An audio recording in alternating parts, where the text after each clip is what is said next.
Olá, quem não me conhece, meu nome é Diego, sou instrutor do Triunfo e vim mostrar para vocês esse vídeo que foi feito um pouquinho antes do isolamento, é uma entrevista com o Juliano Scania da Poinline. Então nessa conversa a gente fala um pouco dos patrocínios, as histórias, as curiosidades em Porto Alegre, a questão política também envolvida, como que funciona esses loops, essas ondas de patins pelo Brasil e por que elas somem, né? Por que elas desaparecem e como que elas voltam. Bom pessoal, esse é o segundo vídeo aqui da Triunfo. Eu trouxe aqui para vocês conhecerem, ele é o Juliano, é o diretor da Federação Gaúcha de Patins, representante do inline. Ele é instrutor na Poinline, é uma das equipes mais antigas do estado e até do Brasil. Então a gente vai conversar um pouco sobre equipamentos e até da história do patins no estado e em Porto Alegre. Valeu, Diego. Bom pessoal, eu patino desde 94, né? Eu comecei a patinar no início de 94. O grande boom da patinação no Brasil começou final de 94, começo de 95. Porto Alegre teve o primeiro boom realmente, né, em 95, onde a gente teve passeios organizados pela Coca-Cola. Os passeios eram nacionais, aconteceram em Porto Alegre e no litoral em 95. E ao longo desse tempo começou também a aparecer as pistas de patinação com exclusividade de inline. Isso foi ao longo de 95 e 96. Já em 95, no verão de 95 para 96, eu virei instrutor. Eu acabei dando aula em quase todas as pistas que tinham no litoral, né? Tramandaí, Capão, Torres. E ao longo do ano de 96 e 97 eu acabei dando aula também na maioria das pistas em Porto Alegre, nas 6 ou 7 pistas que tiveram em Porto Alegre aí. Infelizmente todas acabaram fechando até final de 98, acho que não existia mais nenhuma. Eu lembro que em 97, 98 eu ainda andei lá, foi meus primeiros passeios lá no DC Navegantes. Lá. Sim, a pista do DC. Eu acho que a última pista de Porto Alegre que fechou, que resistiu mais tempo, foi a Hard Roller, que era ali perto do Navegantes, que era uma pista muito boa. A pista do Navegantes era uma parte do estacionamento deles, né, funcionava. Antes disso teve a Roller Brothers, que foi uma curiosidade, chegou a ver o Ralph da Roller Sim. Brothers, foi o maior, ainda é o maior Ralph que a América Latina já teve construído, não foi feito nada maior que aquilo. Incrível foi o Ralph. Uma curiosidade, tu não pegou essa época, tu não aproveitou. A Roller Brothers fechou e em torno de 8, 9 meses depois do fechamento a gente Eu tinha 6 anos de idade, né? A gente pagava uma graninha pro segurança do galpão e a gente usava a pista. A gente ficou uns 2 anos usando aquela pista da Roller Brothers por fora, em off. Aí um dia a gente chegou lá e a pista estava toda no chão.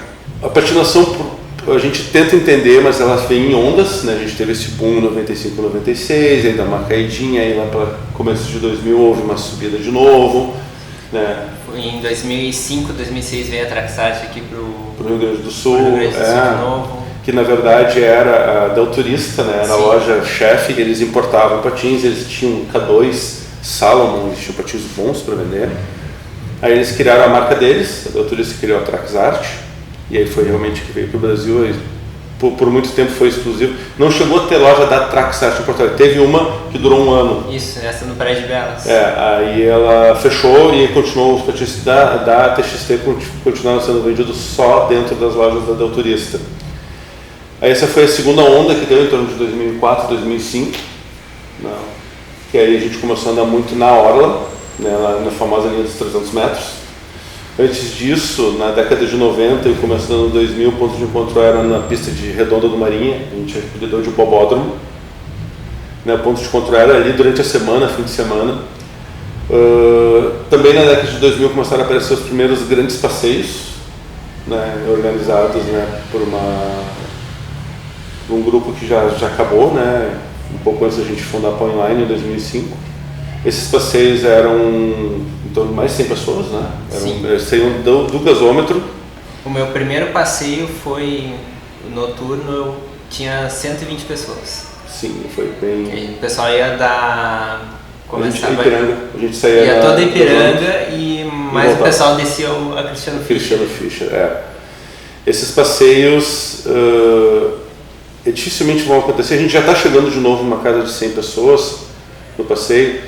mas esses passeios eles são impensáveis hoje, porque a gente levava em torno de 6 horas para fazer esse trajeto de 6 km, 7 km.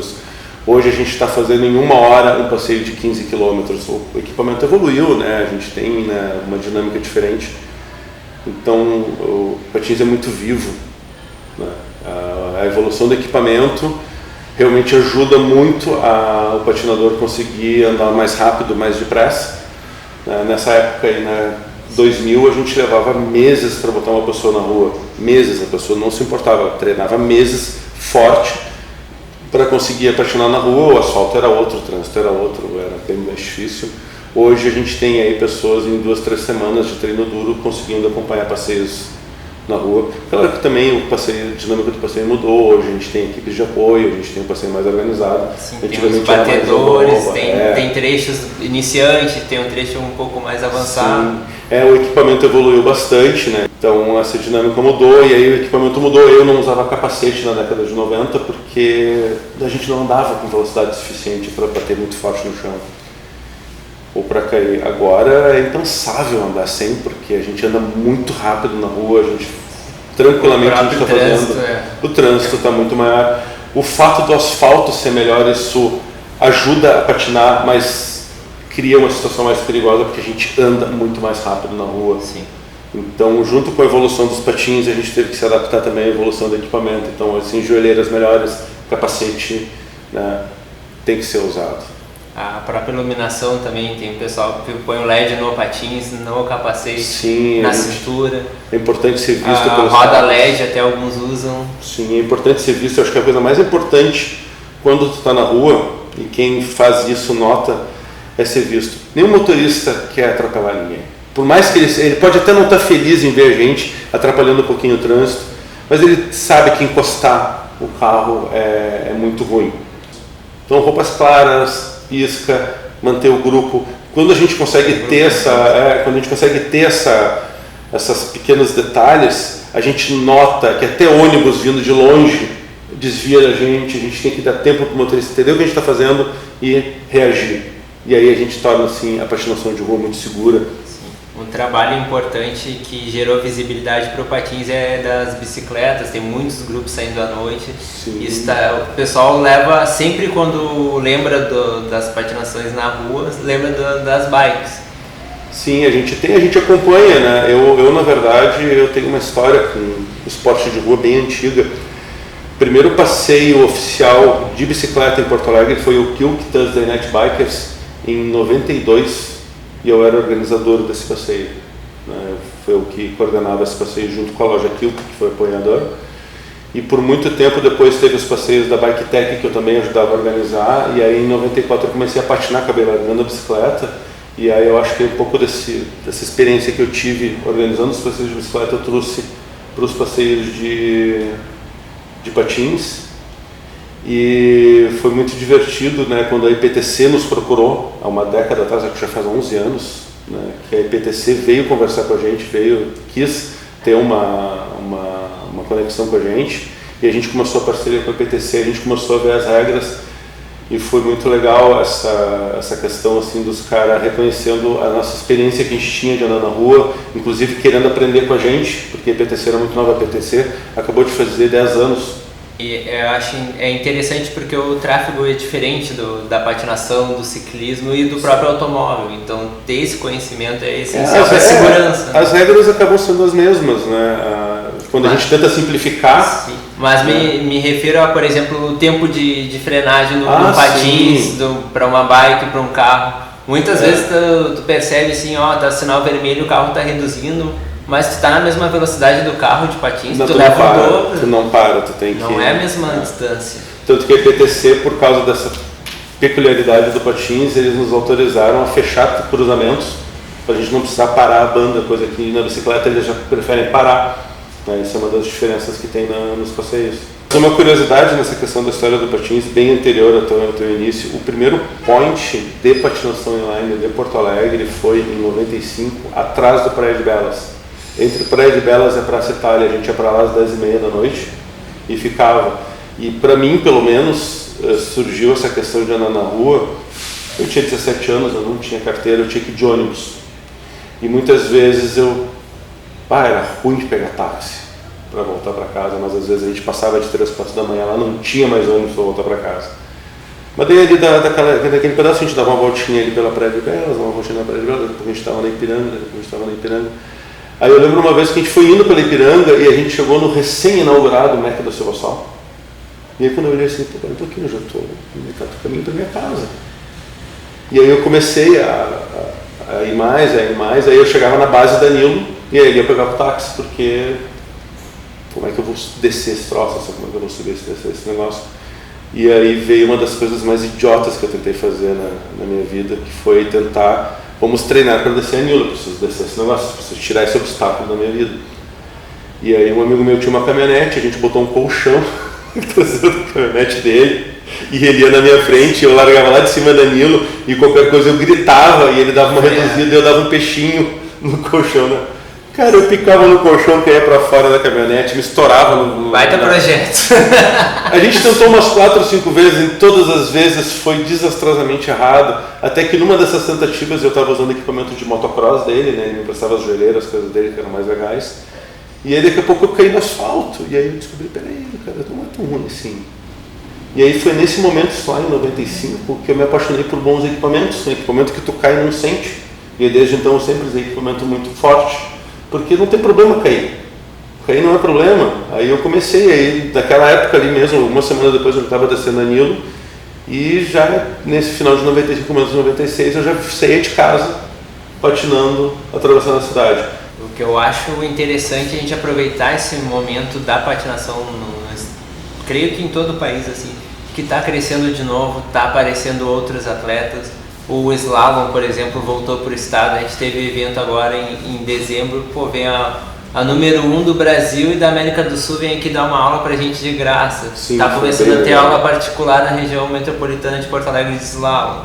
O pessoal da velocidade está tendo outras equipes, então está se organizando, se federando, eu acho isso tá importante. Assim. A gente teve o primeiro ano de atletas federados ano passado, apesar de eu ter da pasta de inline ter sido criada comigo há 4 anos, né? Acho que faz isso.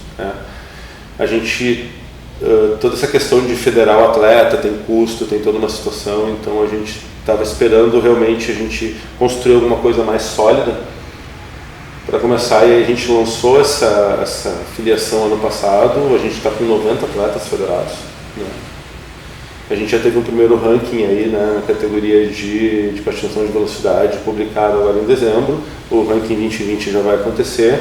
De repente agora a gente vai ter o ranking 2020, né, de slalom também, né? A gente já teve nesses 2 eventos, vai continuar acontecendo, a gente está mapeando isso. Vamos ver se a gente consegue fazer isso com street, né? Começar a fazer evento, a gente vai ter a pista, cara, no trecho que pode ser interessante. Mas finalmente, né, a gente tem alguma coisa mais oficial. Pelo que eu estou acompanhando das outras federações no Brasil, as outras federações não conseguiram, né, um start tão bom. A gente tem aí nos estados, muito pontualmente, 2 ou 3 atletas por estado na velocidade, porque existe prova internacional, então alguns atletas estão federando para confederar, mas a nível regional não está acontecendo em outros estados. Existem competições soltas, mas que elas não estão nem dentro de uma especificação para poder lançar ranking, mas isso vai mudar, né? Então assim, a velocidade é a primeira categoria que está se organizando melhor, por ser uma coisa muito simples, né? Simplesmente contra o relógio, é andar mais rápido, então tem uma até a questão da avaliação não é tão complexa. A simplicidade da velocidade está tornando ela pioneira nisso. Creio que o slalom pode aproveitar até essa febre, porque a questão de estrutura também não teve tão grande. Um curso de árbitro de slalom em dezembro em São Paulo, né? A gente não tem nenhum árbitro aqui no Sul ainda. Isso é uma coisa muito importante, que a gente poderia nos unir às modalidades, que seja um representante de cada modalidade para a gente criar parâmetros. Exato. Por exemplo, no próprio street existem parâmetros de avaliação, mas não existe uma pontuação padrão. Então, em cada estado vale uma pontuação diferente. A gente tinha que começar a padronizar essas coisas para o street. Pelo jeito, a World Skate vai aceitar ela. Então, por slalom, a gente já tem regra. O street, eu não sei como é que está a nível de World Skate. Eu até tenho que dar uma corrido atrás, né? O que a gente percebe assim na questão no sul do Brasil, Santa Catarina tá muito bem, tá né? muito bem, a federação tá ótima, inclusive pelos próprios representantes da federação serem atletas de street, então eles estão puxando bastante. Eles tiveram uma competição muito boa no passado, né? Sim, um circuito muito bom. Um circuito com 6 etapas, foi ótimo. Do Rio Grande do Sul foram 20 atletas competindo. Mas aí a gente começa a ver como o local é importante. Eu, na época que eu estava viajando muito, teve uma época que eu viajei muito para patinar, fui para São Paulo patinar, fui para o Rio patinar, fui para a Bahia patinar, e aí eu notei a patinação no Rio, por exemplo, são patinadores de parque, eles se deslocam entre os parques usando ciclovia, mas numa época que a gente tinha rodas de 90 e 100 para vender, o Carioca não passava de 80 milímetros porque não tinha sentido eles terem rodas acima de 80 milímetros, porque eles eram patinadores de parque. São Paulo, eles têm o Ibirapuera, que dá uma estrutura muito legal ali, a Marquise, assim, então eles conseguiram desenvolver um pouco de patinação de velocidade, mas em São Paulo o slalom se desenvolveu muito bem porque a Marquise é muito propícia para isso. E aí eu enxergo esse desenvolvimento do street na Santa Catarina, porque aparentemente eles têm uma estrutura muito boa lá para competições de street, eles têm muitas pistas. E aí acabou assim, vou patinar, beleza, olha só que legal isso aí o pessoal vai para o street, o pessoal da velocidade lá está penando para fazer as coisas acontecerem, porque eles não têm estrutura, não têm lugar para patinar. E aí agora em Porto Alegre, com a inauguração, né, dessa nova orla, a gente já frequentava, a gente já frequentava a orla e a gente tinha essa situação do fechamento do gasômetro nos fins de semana, bem peculiar, que não tem outra capital no mundo. A gente tinha um trecho de 2 quilômetros disponível para a gente, e isso tornou a patinação de Porto Alegre essa patinação mais fitness, mais rua. Agora a gente tem um trecho de 5 km sempre fechado, né, de um ano para cá, é um espaço muito grande, e aí a patinação de velocidade aqui no sul conseguiu um espaço legal para treinar, então está desenvolvendo, e agora durante a semana a gente tem o trecho 1 inaugurado, com o trecho 3 a gente vai ter mais um espaço parecido, até maior para andar, também vai ter pista de patinação e de skate. E quando terminar o trecho 2 nos próximos 5 anos, né, com certeza vai estar pronto o trecho 3, trecho 2, a gente vai ter uma área de 5 km com muito espaço para patinar, né, ciclovias, né, e calçadas, e provavelmente Porto Alegre vai ser o lugar mais positivo para patinar no Brasil, sem querer se gabar, porque Rio e São Paulo eles não vão ter a estrutura que a gente vai ter para uma pessoa começar a patinar e querer curtir um fitnessinho, querer curtir alguma estrutura, porque já fica muito bom para andar em Porto Alegre. E tu enxerga, eu tenho quase todos os meus amigos que são de outro meio que não é o patins, eles não sabiam que existia manobra de patins. Toda vez que eu falo, vou dar aula de patins, vou andar de patins, eles acham que eu estou indo no bobódromo ali fazer as voltinhas. Sim, fazer artístico. Eu tinha uma brincadeira que eu fazia com o pessoal do ciclismo, né? Eu dizia que eu patinava. Eu patinando na rua. Tá, posso ir junto de bicicleta? Ele, pode, eu te espero. Aí o cara dava um pulo assim, como assim? Eu vou estar de bicicleta, o cara vai estar de patins, ele vai me esperar? Sim, eu tinha que esperar, porque eu era patinador muito rápido na rua, e quem conseguia, claro que eu não ganho com uma bicicleta, mas um ciclista para me acompanhar na rua é um cara que pedala o tempo todo. E esse cara que pedala o tempo todo Porto Alegre já cruzou comigo na rua e sabe que a brincadeira não era pequena. Então aquele patinador de ciclista de fim de semana com certeza não nos acompanhava. Sim. Era muito engraçado porque vários amigos cantaram. Tá, e agora passando para o assunto da evolução do patins, a diferença dos materiais.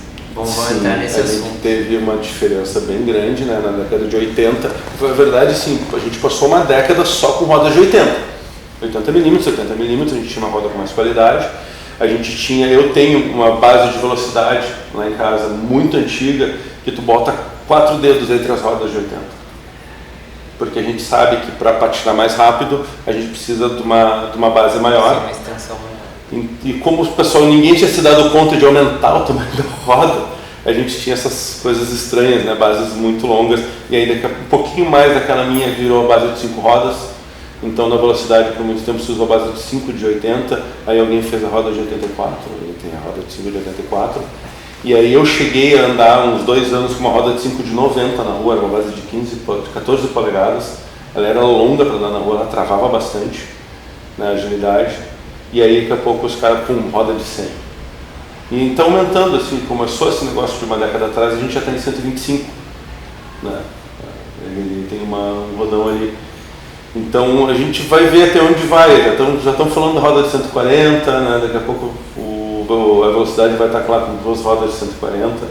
O que a gente já sabe em questão de equipamento é que assim, a pessoa que vai começar a patinar, tu tem que pegar uma base em torno de 10 polegadas e meio, de 240, 250 milímetros, e tu pode ser uma 5 de 80, uma 4 de 80 ou uma 3 de 110.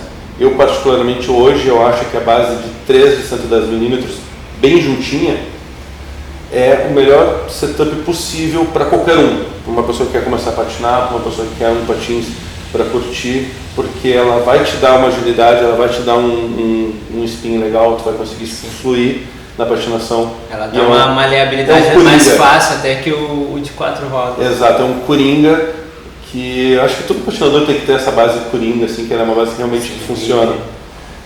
Ao contrário do que o pessoal acha, meu Deus, essa base alta vai ser difícil de andar, não é.